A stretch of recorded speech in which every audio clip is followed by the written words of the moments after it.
Rahim Assalamualaikum. Me Bilal. Welcome to Blast Up. Today we are going to continue with assets and its nature of account. तो आज हम assets और उसकी nature of account को बहुत detail में समझने वाले हैं. तो चलिए स्टार्ट करते हैं. तो जर्नल चर्नल करने से पहले आपको इन अकाउंट्स के बारे में पता होना बहुत ज़रूरी है. तो चलिए हम शुरू करते हैं.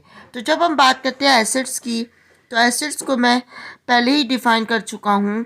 What ever an organisation has या the probable future economic benefit which an organization has due to past transactions, यानी पास्ट ट्रांजेक्शन की वजह से जो फ्यूचर इकोनॉमिक बेनिफिट एक ऑर्गेनाइजेशन को मिल सकता है वो एसेट्स कहलाते हैं.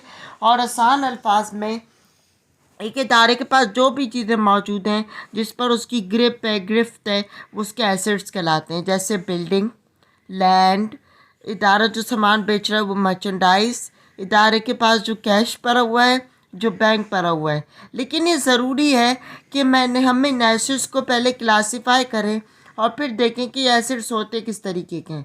तो हम based on the term assets को डिफ़ाइन कर सकते हैं. यानी हम क्या एसेट्स होते हैं हमारे पास, करंट एसेट्स और नॉन करंट, जिसको फिक्स एसेट भी कहा जाता है.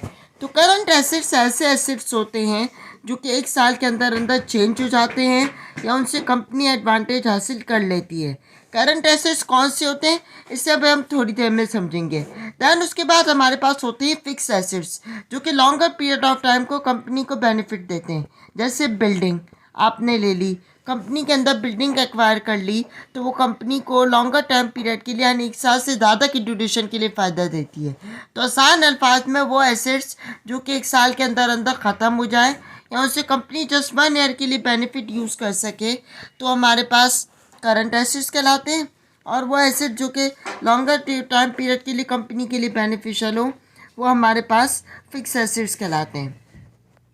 दैन उसके अलावा हम एसेट्स को टेंजिबल और इनटेंजिबल एसेट्स में भी डिफ़ाइन कर सकते हैं.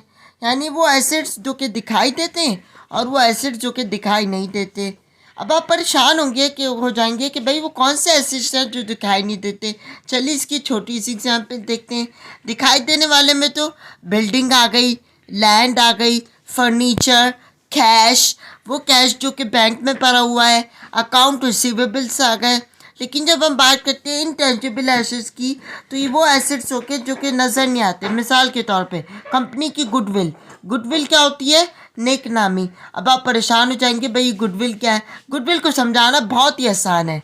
आपके इलाके में कोई एक मशहूर दुकान होगी और जब भी आपको घर वाले सामान लेने के लिए भेजते होंगे तो आप वहीं जाते सामान लेने के लिए. क्यों? ये उस दुकान वाले की गुडविल है. तो गुडविल एक ऐसा पावर फैक्टर होता है जो कि कस्टमर्स को अट्रैक्ट करता है. कंपनी इसको भी अपनी वर्क में शामिल करती है. दैन इसके अलावा पेटेंट्स. पेटेंट्स क्या होते हैं? कंपनी ने कोई नई चीज़ डेवलप की और चाहती है कि कोई उसकी नकल ना करे, यानी उस डिज़ाइन की कोई नकल ना करे.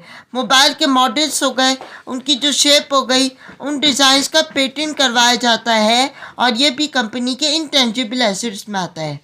इस तरह ट्रेडमार्क ये भी कंपनी के इंटेंजिबल एसेट्स में आता है. तो हमने कहा हम एसेट्स को डिफाइन कर सकते हैं based on time, based on the visibility, that means tangible और इंटेंजिबल. इसके अलावा हम एसेट्स को दो और तरीके से भी डिवाइड कर सकते हैं. पहला हमारे पास नॉन ऑपरेटिंग और दूसरा हमारे पास है ऑपरेटिंग. जब हम बात करते हैं नॉन ऑपरेटिंग की, तो ये ऐसे एसेट्स होते हैं जो कि कंपनी के ऑपरेशंस को रन करने में हेल्प नहीं करते. मिसाल के तौर पे गुडविल. गुडविल का कंपनी के ऑपरेशन से कोई ताल्लुक नहीं है. ऑपरेशन में generating revenue, operation mean company जिस तरीके से रेवेन्यू अर्न करी. इसके अलावा कंपनी ने अगर कहीं इन्वेस्टमेंट की है, कहीं से कोई शेयर परचेज़ किए हुए हैं, कहीं से कोई सिक्योरिटी परचेज़ की हुई है, तो उसका भी कंपनी के कोई फाइनेंशियल ऑपरेशन से कोई ताल्लुक नहीं है. तो ये नॉन ऑपरेटिंग एसेट्स हैं. ऑपरेटिंग एसेट्स में कंपनी ने कोई फर्नीचर परचेज़ किया हुआ है, कंपनी ने कोई मशीन परचेज़ की हुई है जो कि कंपनी को कमा के दे रही है और ये उसकी बेसिक एक्टिविटी है. मिसाल के तौर पे एक कंपनी फ़ैन मैन्युफैक्चर करती है और फ़ैन मैन्युफैक्चर करने के दौरान उसने प्लांट परचेज़ किया हुआ है, तो ये प्लांट उसका ऑपरेटिंग एसेट है. Computer, bits receivable, cash, inventory सब आपके पास ऑपरेटिंग एसेट में आता है. आपके पास जब भी बैलेंस शीट बनाने को आएगी, अब ये मत कहिएगा कि बैलेंस शीट क्या होती है। बैलेंस शीट फर्म की फाइनेंशियल पोजीशन को बताती है। तो उसमें हम एसेट्स को based on the time period show कर रहे होते हैं, based on time period divide करते हैं, that means current and non current. तो हम एसेट्स को 2 टाइम में डिवाइड करके आज इनकी काइंड्स को समझेंगे। तो जैसा कि मैंने आपको बताया, हम एसेट्स को current and non current assets में डिवाइड करके इनकी काइंड्स को डिटेल में समझेंगे। आपको बताया एसेट्स को current and non current assets में डिवाइड करके आज इनकी काइंड्स को समझेंगे। तो करंट एसेट्स की जब हम बात करते हैं तो करंट एसेट में पहला आपके पास आता है कैश। दैट मीन्स जो नत रकम आपके पास शॉप पर पड़ी हुई है, बिजनेस में मौजूद है, वो आपका कैश, वो आपका एसेट है। देन उसके बाद हमारे पास नंबर 2 नंबर पे आता है हमारे पास कैश एट बैंक। ये वो अमाउंट, वो कैश जो आपके पास बैंक में पड़ा हुआ है। कैश एट बैंक को नॉर्मली लोग जिस बैंक के नाम से कोट करते हैं, तो कहीं भी अगर बैंक लिखा हुआ आ जाए, दैट मीन्स ये वो अमाउंट, ये वो कैश है जो आपके पास बैंक में पड़ा हुआ है। तो जब हम 3rd नंबर पे आते हैं तो हमारे पास आता है अकाउंट रिसीवेबल। अकाउंट रिसीवेबल से क्या मुराद है? अकाउंट का मतलब होता है खाता, रिसीवेबल दैट मीन्स अभी वसूल करना बाकी है। तो अकाउंट रिसीवेबल से मुराद ऐसे पैसे जो अभी लेने बाकी हैं। और ये कब होता है? जब भी आप कोई सेल्स करते हैं या कोई सर्विस देते हैं और वो सर्विस उधार पर होती है, तो वो आपका अकाउंट रिसीवेबल जनरेट होता है। ये भी आपका एसेट है, ठीक है, आपका करंट एसेट है। दैन उसके बाद जब हम बात करते हैं तो हमारे पास आता है बिल्स रिसीवेबल की। प्रिंसिपल ऑफ कॉमर्स में आपने बिल्स ऑफ एक्सचेंज पढ़ा होगा। तो ये bills receivable bills of exchange ही है, जो कि अकाउंट रिसीवेबल जैसा ही होता है। बस फ़र्क इतना है कि बिल्स रिसीवेबल पे इंटरेस्ट मिलता है। देन जब हम उसके बाद आते हैं तो उसके बाद हमारे पास है मर्चेंडाइज इन्वेंट्री। दैट मीन्स ये मर्चेंडाइज इन्वेंट्री से क्या मुराद है? ये वो सामान है जो कि आपने बेचने के लिए खरीदा है, क्योंकि in the shorter period of time आप अपनी जो मर्चेंडाइज होती है उनको सेल कर देते हैं और फिर फ्रीक्वेंटली रिकरिंग बुनियाद पर बाय और सेल कर रहे होते हैं। तो मर्चेंडाइज इन्वेंट्री भी आपका एसेट है। दैन उसके बाद जब हम आते हैं तो हमारे पास आता है प्रीपेड। प्रीपेड एक ऐसा खर्चा होता है जो कि आप एडवांस में पे कर देते हैं। मिसाल के तौर पे आपने अपना ऑफिस रेंट पे लिया 1 साल के लिए और पूरा साल का किराया एडवांस में पे कर दिया, तो ये भी आपका प्रीपेड है। आपने इंश्योरेंस करवाई और रेंट एडवांस में पे कर दिया, पेमेंट एडवांस में दे दी, तो ये भी आपका प्रीपेड है। प्रीपेड करंट एसेट्स को कहते हैं। आसान अल्फाज में आप कोई ऐसा काम करें जिसके लिए पेमेंट पहले करते हैं और सर्विसेज बाद में वसूल करें, तो ये भी आपका प्रीपेड है। इसी तरीके से मोबाइल की जो सिम्स होती हैं पाकिस्तान में, दैट इज़ प्रीपेड और पोस्टपेड। तो प्रीपेड सिम में पहले हम बैलेंस लोड करवाते हैं, दैन उसके बाद उन बैलेंस को, उन मिनट्स को, उन अमाउंट को, यूनिट को कंज्यूम करते हैं। तो ये भी आपके पास प्रीपेड है, इसलिए सिम को प्रीपेड कहा जाता है। जब हम आते हैं उसके बाद हमारे पास आता है मार्केटेबल सिक्योरिटीज़।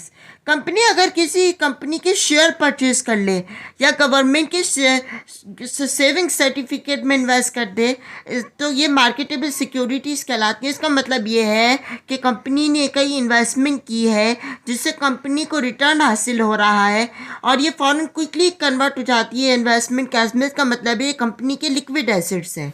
जब हम बात करते हैं नॉन करेंट एसेट्स की, तो नॉन करेंट एसेट्स में पहला आपके पास आता है लैंड, दैट मीन्स ज़मीन। दैन उसके बाद हमारे पास आता है फर्नीचर। दैन उसके बाद हमारे पास आता है बिल्डिंग। दैन उसके बाद हमारे पास आता है मशीन। इक्विपमेंट मतलब कोई भी सामान हमारे पास मौजूद है, क्या कहते हैं, मेडिकल इक्विपमेंट, जो भी चीज़ें वो भी आपका इक्विपमेंट है। दैन उसके बाद हमारे पास आता है गुडविल। गुडविल मीन्स नेकनामी, क्या कहते हैं। दैन उसके बाद जब हम बात करते हैं तो हमारे पास आता है पेटेंट। पेटेंट मैं आपको भी बता चुका हूँ। दैन उसके बाद हमारे पास आता है ट्रेडमार्क। तो ये कुछ अकाउंट्स थे करंट एसेट्स और नॉन करंट एसेट्स के। इनको बहुत अच्छे से याद कीजिएगा, क्योंकि जब हम जनरल की तरफ आएंगे तो हमारा इन्हीं अकाउंट से वास्ता पड़ने वाला है। आपको ये बहुत पता होना ज़रूरी है, तो इन अकाउंट्स को बड़े अच्छे तरीके से याद कीजिएगा। तो जब तक के लिए मुझे दुआ में ज़्यादा से ज़्यादा याद रखिएगा। So that's it for today. So till then, अल्लाह हाफिज़।